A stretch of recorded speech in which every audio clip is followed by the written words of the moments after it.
Joe, Bama, Tennessee, third weekend in October. Games in Knoxville this year. I think 2 years ago we all remember when Hendon Hooker and the boys beat Alabama and, the goalposts getting thrown in the river and how great and electric that game was.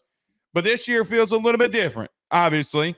Both teams have had massive struggles the last 2 weeks. You have a new head coach at Alabama, and we keep talking about Kalen DeBoer, but the first time he's going to Knoxville, and a team in Tennessee offensively that's really struggling. But this is a big-time top 10 matchup. How do you see this one going down? Yeah, as we said in the open, this game is extremely important for keeping any hopes of making the playoff alive. I think both these teams have kind of boxed themselves out of the SEC championship conversation. One thing that I really hung on when paying attention to how these teams have performed up until this point. Tennessee's defense statistically has been one of the better in the country. They've had a bit of a slow past couple of weeks, but they're still pretty dominant. They've got talent across the board. They're deep on their defensive line. But I couldn't help but notice, Blake, that right now they're allowing a very successful opponent completion percentage, and they're also not being very effective at turning over opposing quarterbacks. Right now, what's been an issue for Alabama, there's been some bad mistakes and some turnovers from that offense. I think that as Jalen Milroe has progressed from last season to this season, this feels like a bounce back opportunity. This feels like a situation where he has been a cleaner decision maker going up against a defense that has not been impacting quarterbacks to the degree that we have thought that they have. And I look at like Taylon Green's performance. Taylon Green played a really well-rounded good football game. He killed him on the ground. He killed him through the air. Jalen Milroe is a far better player of a similar style than Taylon Green. I think that is going to be the biggest catalyst if Alabama is able to win this football game.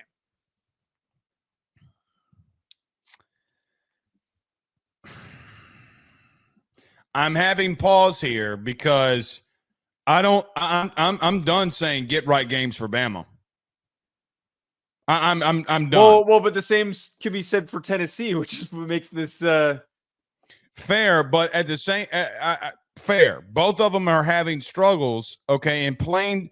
Joe, I labeled it this way this morning. And I said this last night about Bama. You're playing down the level of your opponent. And look. I think more than execution, you've schematically been picked apart. Kane Womack came out in the first half against South Carolina running zone, had success. You come into the second half running man-to-man. You don't put a spy on one of the more physical running quarterbacks in the country in Lenore Sellers, and he picks up 3 first downs on third down scrambles, and they go into the second half and they score. Joe, this is more than a lack of focus and discipline. This is schematically they are getting picked apart. And I think for this, I come into this saying if you don't make adjustments, if you don't throw Nico and Tennessee and Heupel some different wrinkles, they're going to be in this football game. Now, I understand the success that Taylon Green had, but Taylon Green's a physical freak. The difference has been with Arkansas. He's a physical freak. No, he is, but could we not act like Jalen Milroe is also the same level of athlete as him? But here's the problem the way and he's got better receivers. Okay, but here's the thing. From a total yards perspective, Arkansas is a better overall offense at the current moment than Alabama has been from a yards per game perspective. Sure, from a yards per game perspective, but when we actually watch the tape, one offense has been a lot more consistent. Joe, bullshit. One's had turnovers, the other hasn't. We removed one game from our no. Come on. Alabama's offense has such a higher ceiling than Arkansas. They played two bad games. Like what you do. No, I'm not moving. There's no goalpost moving that's happening right now. There's no goal. You're moving a goalpost. You're trying to make this argument that Arkansas is better than Alabama. Joe, one team through half of the year is 8th in total offense. The other can't move the ball in the second half versus South Carolina. Taylon Green. You were just hyping up South Carolina's defense last night. Yes, and they are good, but you're acting as if that Tennessee's wasn't, and that Arkansas didn't move the football on them. I don't think that Arkansas. My point is, ever since the last 12 quarters offensively, you've been anemic at moments.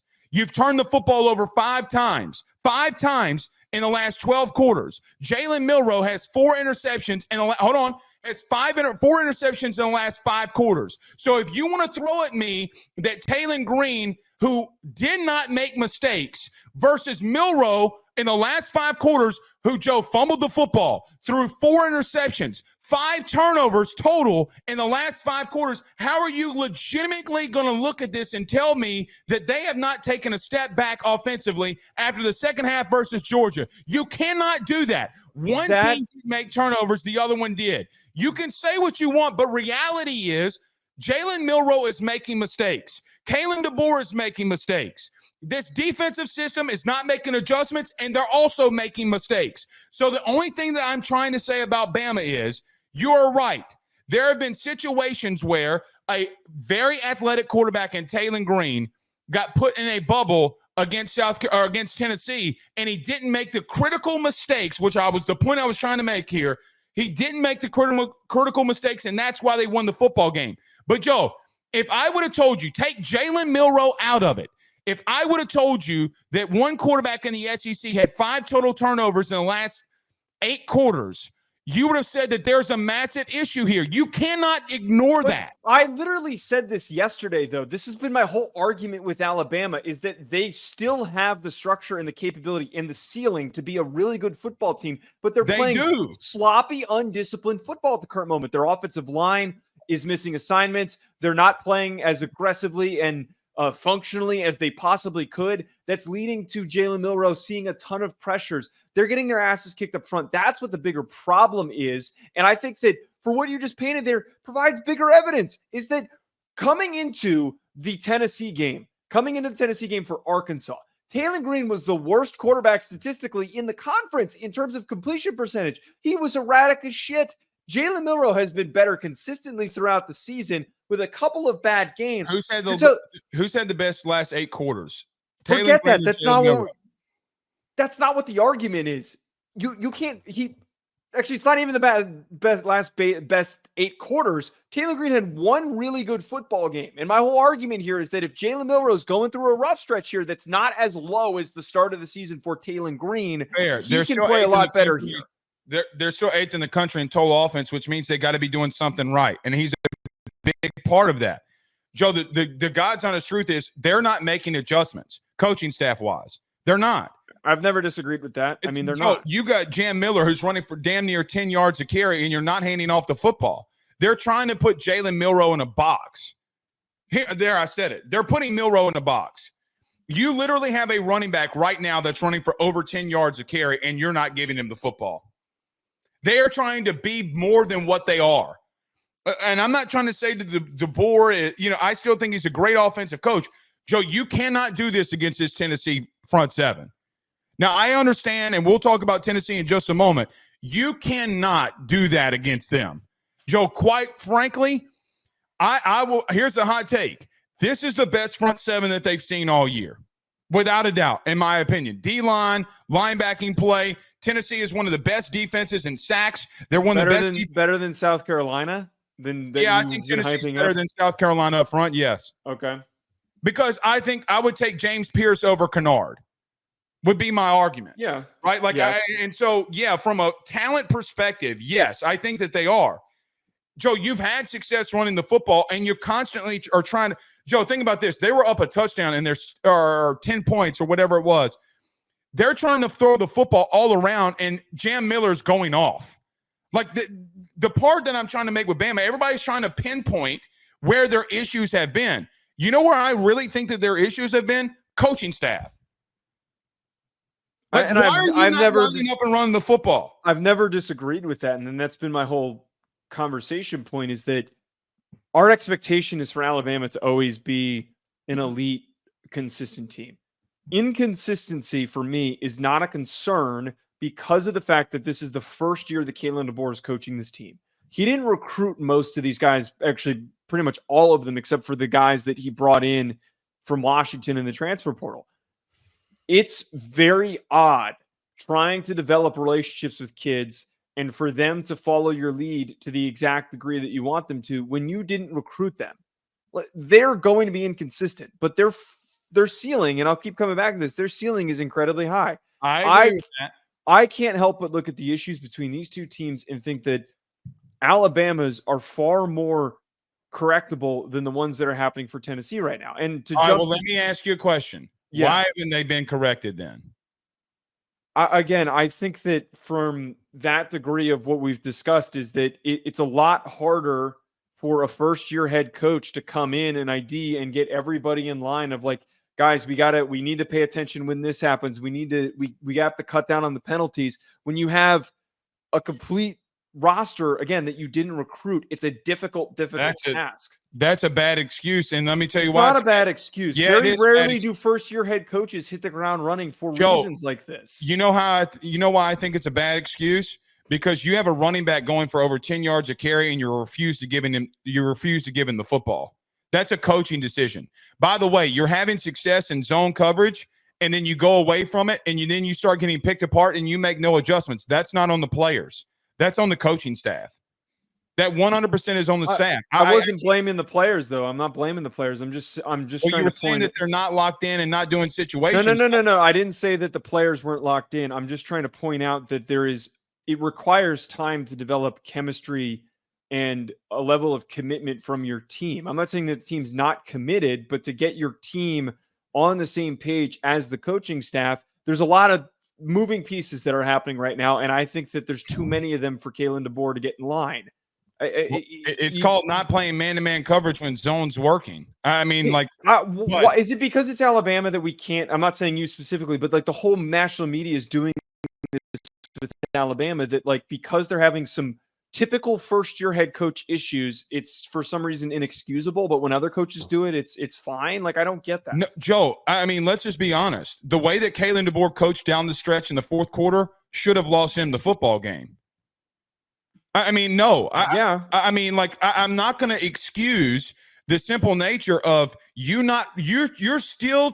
up and you're in the fourth quarter and you got 8 minutes left to go on the clock, Joe, and you're trying to sling it around when you have a running back at 10 yards a carry. Like, what are we discussing here? No, it's not a first-year head coach. It's Joe, he was in the national title game last year. Was Kalen DeBoer against Michigan. And I don't think it's an excuse of situational awareness of what you got to do. Brother, line up and run the football. That D-line was winded because they've been on the field for so long that they started making bad mistakes in the front seven did South Carolina. And here's my point, because we've been talking a lot about Alabama. Yeah, we got to jump to the next game too. So we got to talk about Tennessee here. We can go maybe a little bit over, but about Tennessee, you can't do that about Tennessee. And look, getting to them very quickly, Joe, Tennessee, I mean, look, I think their defense is going to keep them in this game without a question. The problem becomes is that I don't have any faith in Nico Iamaleava right now to make crucial plays when it matters. If they can't, they're one-dimensional right now running the football and offensive schematics. BetOnline remains your top spot for all of your live betting action and contests. NFL, college football, UFC, NHL are all in full swing. BetOnline is your number one source for wagering news, odds, trends, and predictions with both desktop and mobile access at any time. Head to BetOnline today and use promo code BELIEVE, that's BLEAV, for 50% off your first deposit. That is a 50% welcome bonus. BetOnline, where the game starts. And well, look, then this is why I think that Alabama is going to win this football game. I know it's on the road. I know it's in a very tough road environment. We just watched Florida play through that difficult road environment, a team that's dealing with a lot more issues than Alabama. What's far less correctable in 1 week at the current moment is, I keep coming back to this, the offense moving too quickly for Nico. I've heard I was listening to some other shows this morning and last night that have kind of noticed the same exact thing. It feels like things are moving way too quickly. And because of that happening, that will not get resolved this upcoming week. Could he play better? Absolutely, he could play better. But I don't think that you're just going to suddenly go back to him throwing for 300 yards and 3 touchdowns. He has to have a big game in order for them to win this. He's got to run the football. Let me tell you why. More than the excuse I was making. Joe, this is what's going to happen from a schematical standpoint. Bama's going to go man-to-man on the outside. Now, they're going to have times where they go zone, and you're going to have to pick them apart. They're going to go man-to-man on the outside. When they turn their backs against these receivers, Nico's got to take off. Okay, he's too athletic. Joe, what did Lenore Sellers do last week and brought him back in the game? When they were playing man-to-man coverage on crucial third downs, he took off and ran with the football. That got him back in the football game. If Nico does that, Joe, here's a hot take. Alabama's going to get upset. If Nico runs for over 65 yards in this game, Tennessee's going to win the football game because they're going to keep them in the game. The defense is going to keep them in the game. If you're going to put the round peg in the square hole, or the square peg in the round hole. I messed that one up really bad. If you're going to put the square peg in the round hole and continue to try to make him a pure pocket passer, you're going to lose. 2 reads, you're out of there. By the way, Dylan Sampson. Everybody's talking about Genty and everybody's talking about all these other guys. Dylan Sampson is one of the best running backs in the country that nobody continues to. Everybody just wants to look at Nico's inabilities, but Dylan Sampson, he's got to have 65 yards rushing, and Tennessee's going to upset him. All right.